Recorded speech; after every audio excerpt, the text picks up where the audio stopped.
What's up, guys? Welcome to my video. And in today's video I will be replacing a thermostat housing for a 2008 V6 Mustang, and they do suck, and the reason for that is because they always split between the seams. As y'all guys can see, it's basically was glued on, and this is plastic. I was thinking about getting aluminum, but this is my first one, so hopefully this lasts for a little while. And to give y'all a demonstration, this is the old one. You can see it's kind of split in between the seams, as y'all guys can see. So I will be doing like a quick showing y'all guys a tutorial on how to install this, and simple. I won't be doing like, you can say, just the whole thing, but I will be giving tips here and there just to kind of show y'all, and I will take out the old one and let y'all see how it looks. So yeah, let's get started with the video. And I also would like to mention, before you do anything, I would recommend that y'all guys let the car cool down first, you know, because it does get pretty hot, the actual coolant. And you can tell mine's leaking because if I show y'all my coolant, ain't nothing in there. It's kind of bone dry because it's been leaking everywhere on the ground. And I'm not for sure if it's anything else. I'm pretty sure it's the coolant. It might be something else, but I'm gonna change that anyway because like I said, that one's really bad. I can see coolant kind of like leaking all over here too. So hopefully this does the job, and let's continue to do this install. So I got my tools and towels and everything I need. Basically, you just have to unhook these bolts first. So the first thing you will do is unhook these two bolts right here. I'm gonna unscrew these, and then I might have to unscrew this one to kind of move it out the way. And this is the, you can say the, what's it, the mass airflow sensor. I kind of got it just taped on. It actually works for anyone. If you guys who happen, if one of your bolts come off, like this one is still on but the other one came off, I just use some electric tape, go around, and it kind of keeps it on. But yeah, so let me go ahead and take these off, and I will show you what's next. I also recommend you guys unplug the negative battery in this process. And if you kind of don't know what the negative and positive, you can look at the color. Like this one's red.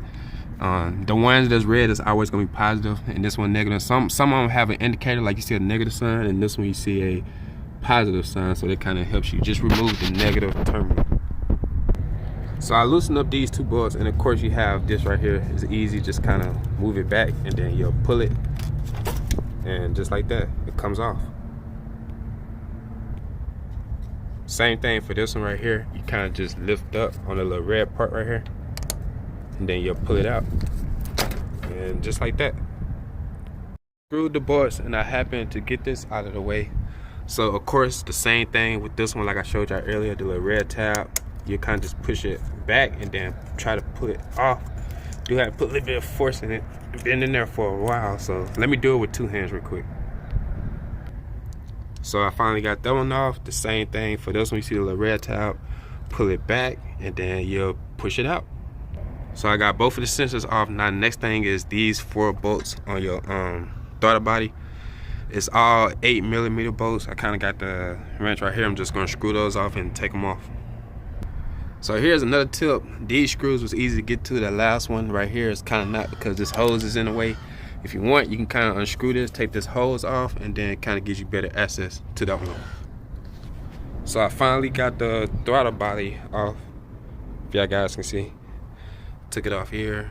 I do have some throttle body spray I might go ahead and clean it with before I put it back on, and some anti-seize for the bolts. But yeah, I'm just gonna set that one to the side too. I might not want to set it on the ground though. So now here's the hard part, and y'all can see it's been leaking real good. You can see leaks all around it, but I have to take these 3 bolts out. Be careful not to strip it, and you have to use pliers to kind of grip this, and then try to pull this one out as well. So let me try to get to that next. So I finally got that one off, kind of try to push it to the side over here. I'm gonna try to take this out next. Just that one, you just can push it in right here, and then push it a bit, well, pull it back out. So I finally got the sensor out. Now I gotta try to take out these bolts. I might take this one's out first, that way I can get to these better, but either or, just take those out. They are 8mm. As a matter of fact, all the bolts have been taken out. Alright, that's what actual hassle, especially the one in the back right there. That one's super hard to get out because the hose is in the way. But I finally was able to get it. So now I'm going to take it out. Make sure you take this right screw, move that one down, and then you can take it off. So I'm gonna do that next. I finally got it off. Even though I know the video is quick, y'all can't tell, but it took me like almost half an hour to put that thing out. Now this one is a super hassle, I'm not gonna lie to you. Just don't give up. I finally got it off, and as y'all guys can see, this one's really bad. Corroded, and not only that, it's bust open in a lot of the seams. If I can kind of show y'all, so it's bust open right there, it's bust open right here. It had 3, and then it's bust open on this side as well, and right here. Dang, it's 4. So it was pretty much leaking from all the seams. Like I said, that plastic tends to break, even like this one. This one you can tell it's glued all around. That's where the it start to leak at. So hopefully this one holds up for a little while till I get a metal one. But hey, I finally did it. So the next step you'll do is, of course, take out the sensor, take off the little plug, right, the little ring right there, and make sure you put it on this one. So let me do that real quick. And it also comes with an O-ring too, a new one. So let me do that real quick. So I took the little thing out of this one, the old one. Be careful, because as soon as I took it out, it shot off somewhere. So I can't find it. Good thing this one came with a new one, so I don't have to use it. But once you take it out, you just pull it off, just like that. And you see, that's the O-ring right here. And let me go get the new one and replace that. So the new O-ring is on, and that's the old one. This one's pretty much in good shape too. Nah, that's not the old. Where is it? Where is it? Oh, here we go. That's the old one. That was in good shape too, so I'm pretty sure that wasn't a problem. But I'm gonna take it off and put it in here. Like I said, be careful when you take this clip off. So I took it out very carefully. I got the new sensor on my new one. Now I'm gonna insert this, and we're gonna put it back on. And also I want to mention, it was a lot of coolant leaking back there, so I tried to wipe up as much as I can way in the far back. And I could tell it was leaking here, because I still see coolant in here, meaning that it couldn't eat none in here. So most likely it was leaking when it was trying to pump back in here, I'm guessing. But it's always good to leak your coolant anyways. I might still do a coolant flush, go to a mechanic or something. But yeah, so let's continue.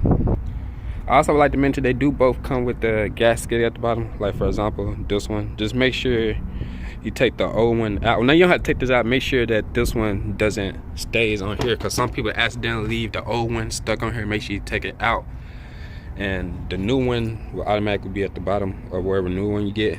If you get this one particularly, I'm not for sure for all of them, but that's pretty cool. So the install might be pretty hard. I ain't gonna lie, them 2 back screws was pretty hard to get to, real hard. And this right here is a hassle, so I know it's gonna be a hassle trying to get that back on as well. You might have to hold it with some vice grips, or vice grips, and then try to stick it back in. But I also got some anti-seize for all the bolts, so let me get that as well. So here is the bolts and the anti-seize. Just get a little bit and then put it around all the bolts once you screw it in. That way it won't strip when you try to take them back out anytime.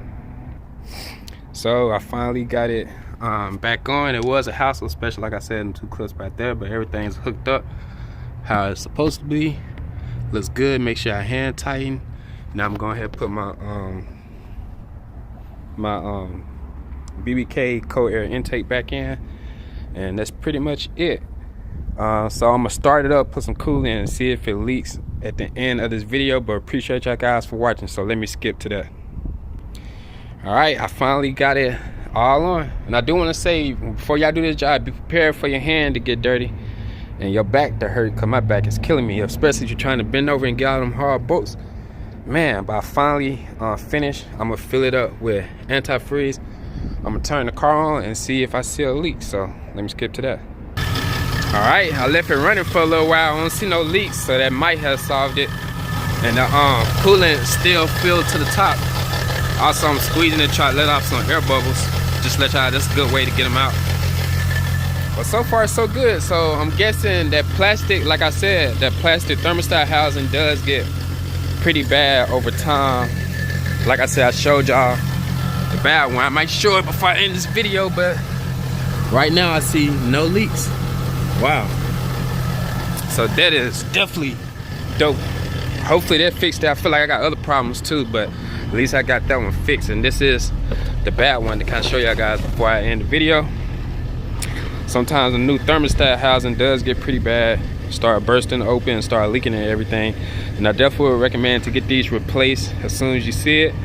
and maybe get a metal one, because I'm not sure how long they hold up, but hopefully if it mess ups again, I'm just gonna go ahead and get the metal one. But appreciate y'all for watching the video. Make sure y'all like, subscribe, and I'm out. I know I ended the video, but I wanted to show y'all guys that the check engine light actually went away. That's crazy. When I cleared it, it hasn't came back.